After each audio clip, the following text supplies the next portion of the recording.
Hello and welcome everybody to yet another community call, the second one for the year, so very, very exciting. As you can see, we have a stacked cast, except Sophie is out with a bit of a wrist injury from over crocheting. Who True. knew it could be Actually, so true story. dangerous? Okay. So how is everyone going? Mike, how are you going? Bloody marvellous, thank you, mate. Yes, I'm just jumping into the Discord channel now, so you can see who's yabbering on. But yes, I'm very good. Excited. We're getting scarily close to a working mobile version, Mm. and now it's just all like it's actually like tweaking all those things we've been wanting to tweak and polish all those things we've been wanting to polish for a long time. So kind of exciting. Very exciting. Mm. And Alan, are you excited at the prospect of the release? Oh yeah, so excited! Very excited. I'm very pumped. We have a lot to talk about today with the tournament, but we got a lot of great, awesome clips to start spamming the world with. I can't wait. And Brandon, how are you feeling today? Good. As you know, it's 7 o'clock in the morning for me. So I've got my coffee. I'm on a standing desk, so I can move around freely, as you can see. Yeah. So I can do a dance move if necessary. But yeah, I'm ready. Ready for this. Awesome. Well, let's dive into. Jamie, how are you feeling? Oh, how am I feeling? I'm feeling pretty great. I'm feeling good for the things we're going to be talking about because I think we all had, well, except for you, Brandon, you weren't able to make it. We had a lot of fun on the weekend, which we'll talk about, and I'm feeling very excited about the encroaching release. It's very exciting times. Encroaching, yeah. But I was wondering if Alan, you could do us the pleasure of giving us a brief little rundown as to what this Stream Perth tournament was that occurred on March 2nd, so just the past weekend. So this past Saturday, we struck a bargain. We had a wonderful deal worked out with ourselves and Stream Perth, which is a grassroots local organization that do Twitch streaming, and they're branching out more into YouTube videos as well. A bunch of very lovely people who are running regular streams themselves, but also a monthly community ignite, which we had the opportunity to be a part of. And we decided to swap multiple flies in a single swat, or multiple birds with a single stone, to Love it. to get some content for them, but also help us talk about the upcoming release, talk about the BattleBot, getting it into servers, talk about us wanting to work more and more with creators, and that website link is open for anybody who wants to come be a creator with us, but also it was just a hell of a lot of fun. It was, except for when it broke, and it wasn't. Except for when it broke. Yeah, there was a few little technical niggles, I would say. Yes.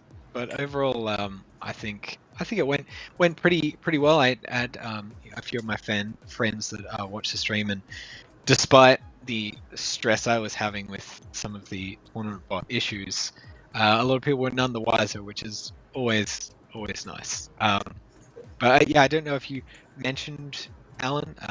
So it was first to 3 format with 8 streamers. Okay, so, yeah. And it's the names of the streamers were Dawnfire, Darthpyro. Darthpyro we actually, I think, met at the Pixel Expo once, didn't we, Mike, last year? Yes. Then we had Lexiconi, Desane, Straight Jacket Jim, Amico, Teddy J, and Purely Awesome. And they also had our 3 lovely faces occasionally to drop in and give a little behind the scenes about BattleTabs, but mostly we had a really talented presenter. I think his name was Pavlova. Yeah, Pavlova Face is his full nickname, but otherwise just Pav. And he was kind of like emceeing it and organize it with all the other streamers. and it was super cool. I have a few little clips here that I can show. This one is pretty exciting. Hang on, hopefully this won't. Actually, you know what? Alan, could you fill the air for another 2 minutes? I'm just waiting for a video to upload. So what were some of your highlights of the tournament that you saw? I gotta be careful that I don't go too deep into the talking points for the corner later, but tournament was great. Worked out pretty well. I know that our two programmer friends here were sweating some of the little minor hiccups, but honestly, I think that it went pretty darn smooth overall. And the parts that didn't go smooth, the casters themselves did a great job making light of it, or just keeping the show going. We had 8 contestants, which we worked out pretty quickly. Hold on, if we cover every single match, we're gonna need like 4 hours or more to cover this whole thing. It worked out neatly to have 4 rounds simultaneously. 4 matches simultaneously, and then cover them thereafter. The format was great. It worked out really well, and the main thing that I was looking for was to get lots of footage of happy smiling faces, people enjoying BattleTabs. Nessie, surprise, was probably the star of the evening. The second closest was the Raft, got a lot of love and had a few surprise clutch moments. Yeah. Was there one you're thinking of, Mike? No, sorry, I accidentally clicked on the wrong button in Discord. The sea monster's always favorite, isn't it? When you get like random hits. I think maybe we'll talk about. Are we going to talk about it now? But like bits that I think worked and what bits didn't work, and maybe things. Well, let me drop some clips from the event first, and then let's go into that. So you were talking about, Alan, the exciting Raft gameplay. Here is one I've got here. Hang on, let me just pause my little chill music here so I can play this one. What? Holy nothing.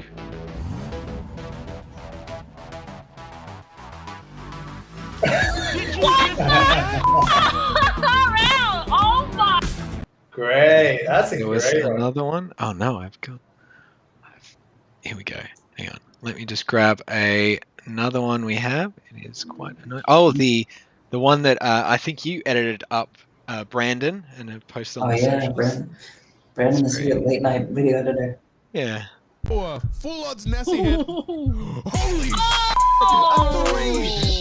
a Nessie 3 hit. I've never seen it before in my life.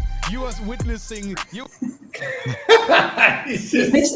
It makes it sound like he's been playing for years, doesn't it? Like he's been our oldest fan. Like I don't know. That is so great. Big. I just want to know what would happen if all 4 Nessie shots landed. He would have just. We'll update with that video later. Yeah. So yeah, Mike, what worked? What didn't work? I think definitely, like you saw in that first clip, I think it was the fact that both players always had the same fleet. I think that really helped the audience. I mean, we know BattleTabs, but the audience who doesn't necessarily play BattleTabs, I think it would help them like learn the ships a lot faster. Because there's nothing worse than like watching a game of StarCraft or like Dota or something and having no clue what the heroes are or what the units are. Do you know what I mean? Because there's so many and they're always constantly released. So I think next time, like, there also needs to be a balance struck between that and like just potentially being too like one-dimensional in gameplay. So maybe next time each round, like, both players have the same fleet might be an interesting variant to have, and then between rounds the MC introduces each ship or something and explains what its strengths, weaknesses might be, that kind of thing. That might be interesting, but I think definitely keeping it more simple by only having 4 like ships of the whole, because both players are using the same 4 ships, having 4 ships to remember what they all do, definitely I think helps with that. But maybe in a more advanced few streams down the line, maybe you could then get into a more advanced kind of ships, revealing and sonar and things like that. Yeah. One quick note on that thought. Funny enough, I didn't specify that to them when we were organizing the tournament. They created that rule for themselves. Hey, we're just going to use the first 4, which worked out perfectly. I'm very happy about it. But I do know they all tinkered and kept playing. And in one of the pre-discussions that didn't make it to the final live show, they were talking about how, I don't know if I can promise that I won't bust out the submarine. We got a lovely new poem. Row, row, row your boat gently down the stream. Ha ha, tricked you, I'm a submarine. That's great. I like that. Purely awesome. That's awesome. I thought that was great. Yeah, anyways, I think that was definitely one of the best takeaways to me was that. I mean, we knew that kind of going from Pixel Expo as well, that was the way to do it. Well, that worked anyway. That was the easy way to explain to people. And we know from redoing the Fatui and changing the starting fleet now that keeping it simple and not having too many mechanics to begin with is best for players. But I'm keen to do it again. I really, really thoroughly enjoyed the whole thing. I thought it was great. Well, except for the stress. But yeah, I think I think 16 players is definitely, if you get that many streamers next time, that would be fantastic. That'd be very cool. See what we can do. And I think, being able to see the video of each streamer, and cutting to them was really nice. It's definitely, it definitely add to it because it was like 2 layers deep. So you had like the MC who's like doing his thing, and then now we're going to cut to another streamer, and then you're watching what they're seeing from their screen.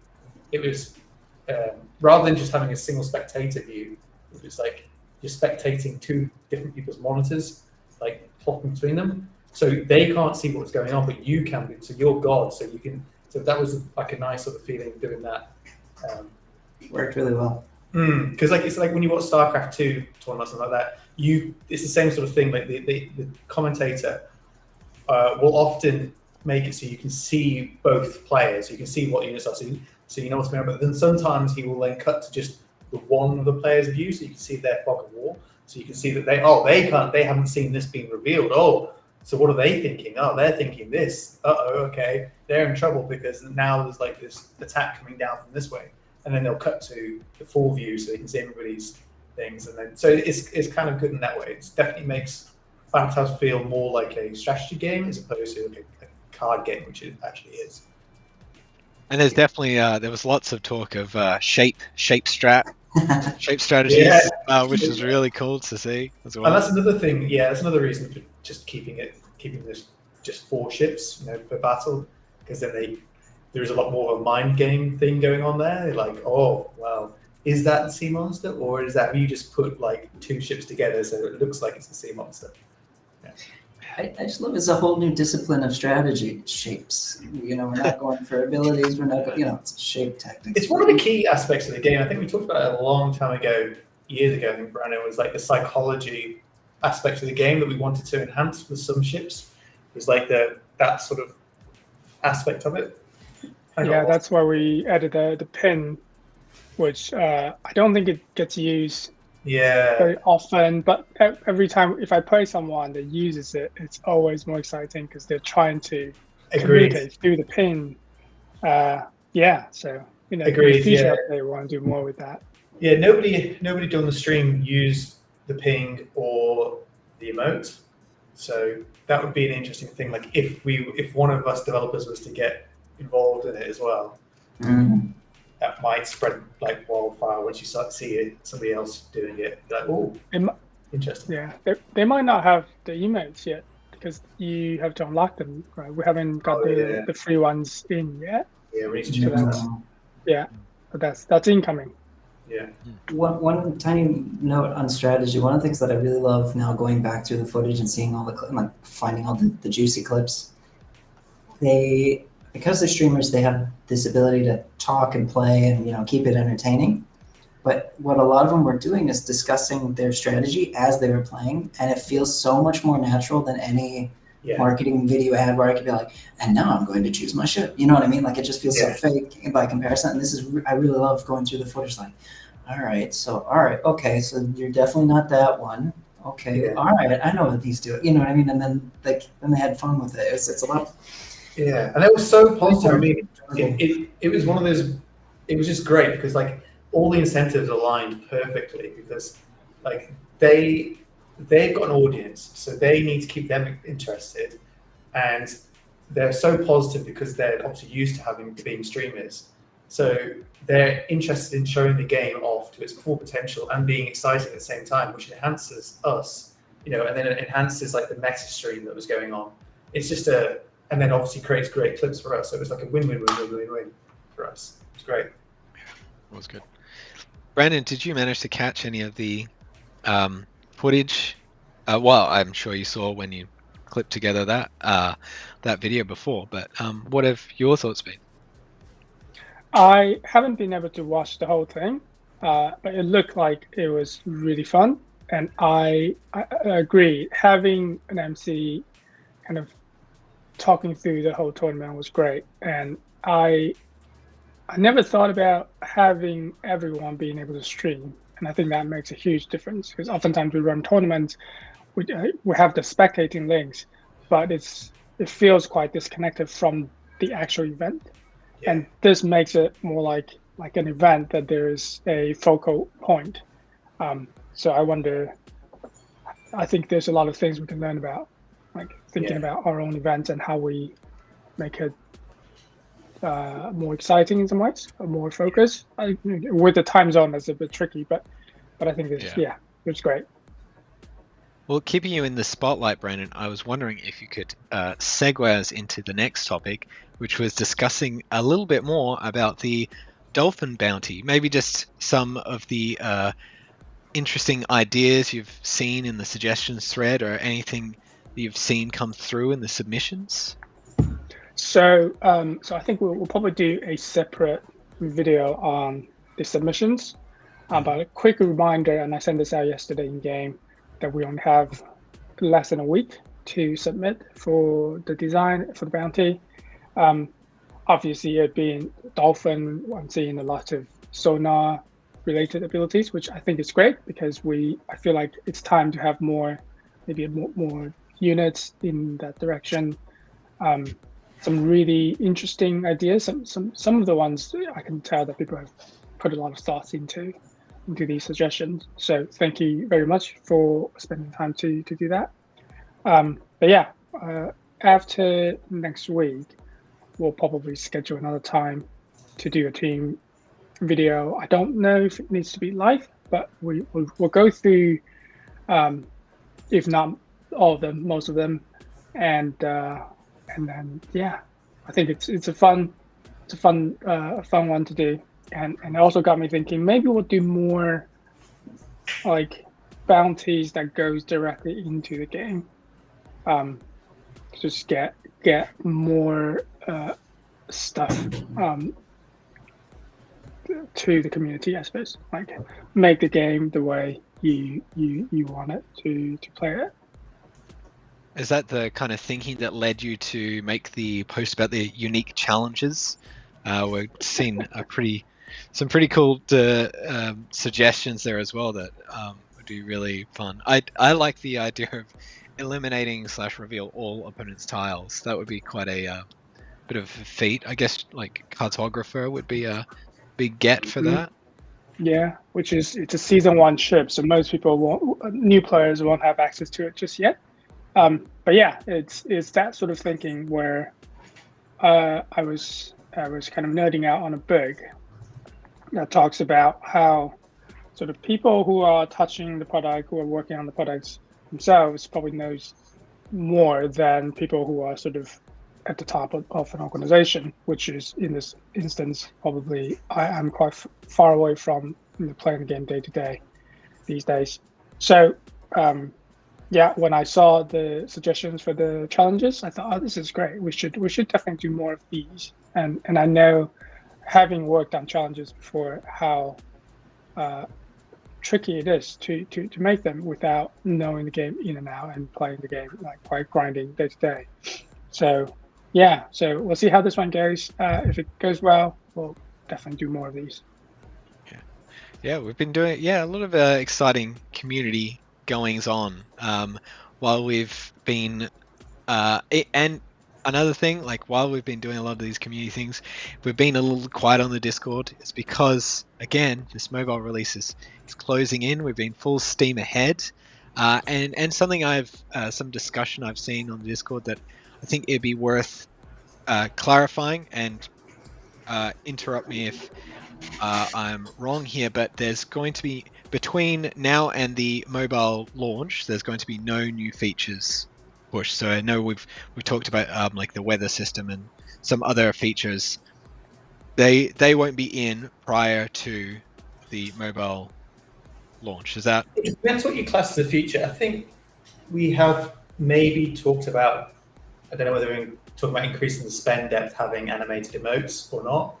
And also maybe having ranked long battles. So I don't like whether you class. I mean, the animated modes probably is definitely a feature. So maybe we'll do that one. But the long battles, ranked long battles, not necessarily a feature. It's more of a tweak, I suppose. So I guess nothing as significant as, say, the research or the challenges that we've been. Oh no, definitely not. Between now and. No, we've got the majority of the core features in, and now it's just a matter of refining, and then finally adding more content. Adding more ships and things like that, which would be nice. I'm sure players would enjoy that. So yeah, it's just a matter of refining. I think we've got enough features in the game right now. I would love to have like game modes in there. So that would be the thing I would love to do more of. But maybe we'll see how we go, how the launch of mobile goes. And yeah, speaking of the launch, I thought it'd be interesting to just peek behind the curtain a little bit as to what goes into releasing a mobile app. I know Mike recently just been submitting to the Apple Store. There's a lot more that people probably don't think about that needs to be done to ensure all the boxes get ticked and say Apple is happy. Is there anything you want to mention that people might not realize is a bit of a it's a non-trivial amount of work making it's a non-trivial amount of work making a game. It's definitely a non-trivial amount of work making a mobile game. A multiplayer game. That's like, I always say, like, making a multiplayer game is like 4 times harder than making a single player game. Making 10 times for sure. Making the mobile version of that is even harder because now you've got to like conform to whatever platform you're going on, and each platform, iOS, Android, have got their own rules and requirements. Then you've got all the other things that are like mobile specific, obviously, like touch interface as opposed to, you haven't got like hover over and things like that. You've got to conform to like the payments, the analytics, the authentication. You've got to do push notifications. You've got to do a bunch of other stuff that just makes it a lot more work to do. Oh, and not to mention, obviously, like all the performance things. This is not as powerful as a 3090 or 4090, believe it or not. So yeah, it's a lot of things one has to do to make it just even work. And we're starting from a point of like a game that's 3 years old. Well, 3 years old before we started this mobile push. So we already had an existing 3-year-old game. We didn't want to rewrite a lot of that. So we decided to stick with the web tech, and like this is not a particularly well-trodden path that we're going. So there are a lot of complications around that as well. So that's kind of just what we're working through now. And so the idea is that we're going to get this build out to Apple as soon as possible. In fact, we just did that today, which is good. And then we see what they come back with. They're probably going to reject us because they usually do the first time, but then we'll fix whatever they reject us for. And then we are going to do, once that's all happy, hopefully we're going to do an internal round of testing. Then maybe we'll do an external round of testing. And then we will do a soft launch, I'm thinking, to select regions, small regions. And then we'll be in soft launch for a little while we iterate, work out what works, what doesn't work. That's probably where Alan is going to sprinkle his analytics and advertising and UA magic in there. And then hopefully we'll finally have a full launch. Oh, at some point we're going to go from just iOS to being Android as well. So. Yeah. Well, I was wondering. I guess that is another good little segue to Alan. Can you add a little more marketing detail as to maybe like the purpose of a soft launch? Because I think that is something that a lot of people again don't really think about. When a thing comes out, it just you're not aware of anything that precedes it, just the launch that it launched. What's the purpose of like a soft launch for a product? So it's something that goes on for a lot of major PC titles, but especially console titles and mobile titles, especially mobile, I would say. But it has to do with, from a business perspective and especially a PR perspective, you usually think of launch as a silver bullet that you fire once, right? And you think about all the famous games that came out and the Helldiver servers were terrible for a few days, or this happened on this game or that happened on that game. So the point of soft launch is to try and prevent stuff like that by putting it out there to a portion of the public, but not the majority. So a small share of the public, so that you get through. Did the servers catch on fire? Did the game come out okay? But also for a guy like me, it's important for the marketing phase to be like, okay, now I've got just a few weeks to figure out, do people care at all if I talk about challenges? Do they want to hear about tournaments? Do they want to hear more about friendly? Do they want to see pictures of friendly faces? Do we need to only have pictures of puppies? You know what I mean? Like, so I have a few weeks to figure out what are some of the things that people liked the most in icons, images, text, what people like the least, but also see how effective we are getting people's interest with ads at all. Do people like the ads that we make? Do people click on the discussions? Do they come to the Discord thereafter? These are going to be the things that we have to try and figure out in that window of time, get it ideally right, and then when launch comes, it'll be smooth sailing. Exactly, yeah. And I think you mentioned there Helldivers. That is definitely something that I'm concerned about as well, is like if we just suddenly launch the entire world at the game, and if it is incredibly amazing and successful, in fact, not if, when it is incredibly amazing and successful, if we have the entire world thrown at the servers at once, they are probably going to blow up. So I would like to ease the traffic in, so I can see what bit's slow and then quickly fix that before I lose any more of my hair, which is short supply. Well, speaking of marketing and advertisement, something that we showed in the stream event, and I don't hands up if this is something that we want to show maybe at the end of the stream, or if we want to save it for a later date. But we did show something during the stream that was very, very cool. Is that something we want to do during this? Oh, yes. Let's do it. At the end? Let's do it. Do we want to do it now, or we want to do the community corner first? You teased it too much. You got to do it now. All right. Cannot wait any longer. All right. It's just mean. It's only infuriated me further. All right, here we go, everybody.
So good! Oh. The king in the air. cameo. Thank you. Yeah, fantastic. What a, that's a real game. I know. Very Can we exciting. just give like a big round of applause to Sophie? Yes. Yeah, unfortunately not here. Yeah. Beautiful Yes. piece of work of art. Amazing. And on that note, shall we sidle on over to a cozy little corner we like to call Community Corner? Oh, let's do it. Let's do it. Can you give me a warm up this time, like last time? Yep. Set the stage? Hang on. Yep. Hey, there we go. Oh! I thought we'd lost Brandon for a second there, but he's back. It's a standing desk. Too big. All right. All right. I will. I know there'll probably be a lot of stream-related things, but I will just jump in with something that is not that. Is something I've seen, and I may be slightly biased. Is Happy Jeffrey's board game? It's created a little BattleTabs board game. I think it's got like Coracle Cove. It looks kind of like Monopoly. Being very tight-lipped on the details, but did say that the King Jamie made an appearance, which is very, very honourable. Very excited. So yeah, Happy Jeffrey, if you see this, let us have more details. Let's see a playthrough, maybe. I'm pretty excited to see. Yeah. Brandon, did you have anything you wanted to highlight?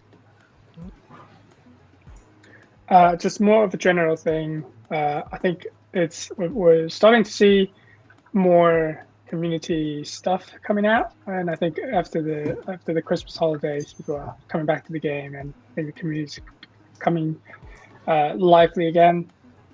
So I'm just happy to see all the activities, some of the stuff that we talked about, be it people hosting tournaments, be it making game suggestions. Happy Jeffrey's been making lots of art as well, I think, as part of his board game. So yeah, lots of fun stuff. So appreciate that. Very exciting. Mike, do you want to drop your thoughts? Yes, mine's got to be the community, the stream night. The night that was tip top. Definitely makes me excited for maybe if we do Pixel Expo this year, maybe we'll do something like a live tournament. We did a live tournament last time, but I mean like a live tournament. Yeah. Last time it was me on a laptop trying to organize the brackets. Yeah. Not just us wittering on, exactly. Hey, you know what? Even we had a little crowd. It was exciting. Yeah, we had a crowd. Yeah, it was exciting actually. It was. But yeah, like with proper people on a stage and everything, that would be incredible. We could do that. I'm working on it. I just had a phone call today with Space Jump. Well, we'll just have to see how the mobile release goes, I think. That's just that. It's a detail. It's a minor detail. Yeah. Minor detail. But yes, so the stream night was definitely my highlight of the month, I would say. And Alan, it's yours. Obviously, the stream was fantastic, but what I really want to highlight is we had a number of members from our community go straight over to the Stream Perth Discord and say, hey, how do I get into the tournament? I saw that. I appreciated that. I also appreciated you guys asking about, hey, when do we get something like this? Don't you worry, it's coming. This is it's good to see that there's enthusiasm for it, because I think this is definitely going to be more of what we want to try and build on throughout launch and thereafter. So yeah, stay tuned. Also, I'm going to use this as a quick plug segue.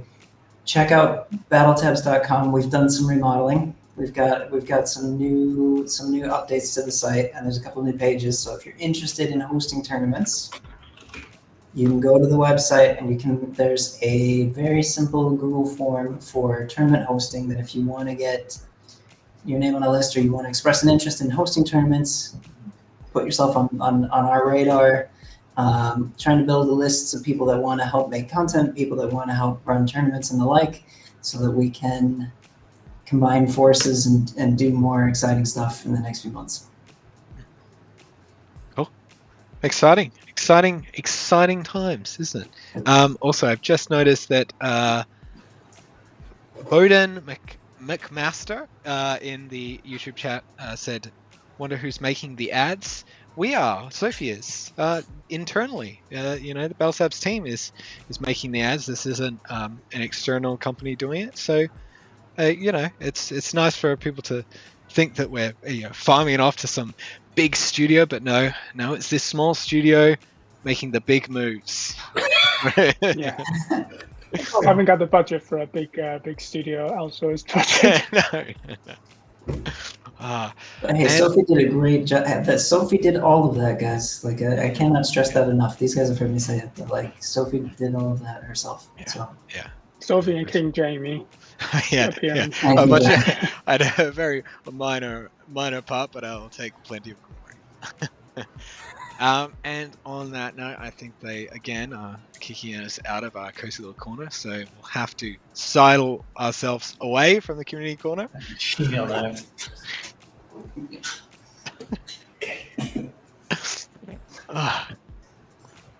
All right. That's another lovely community call of the year. Is there any closing comments? Anything anyone wants to bring up before we head on off? No. All right. I think we're good. Great. Feeling good. Well, I'm guessing maybe next community call it'll be possibly very exciting. I mean, it will be very even closer, if not, We shall see. We need to get our move on. Yep. We're already in April, so let's go. Are we in March? We're in March right now. That's what I said. I said we're in March. The next call will be April. Yeah, right. All right. Thank you, everyone that has joined us. And make sure you do check out BattleTabs.com. We've got a very exciting redesign, as Alan mentioned. And see you all next month. Bye.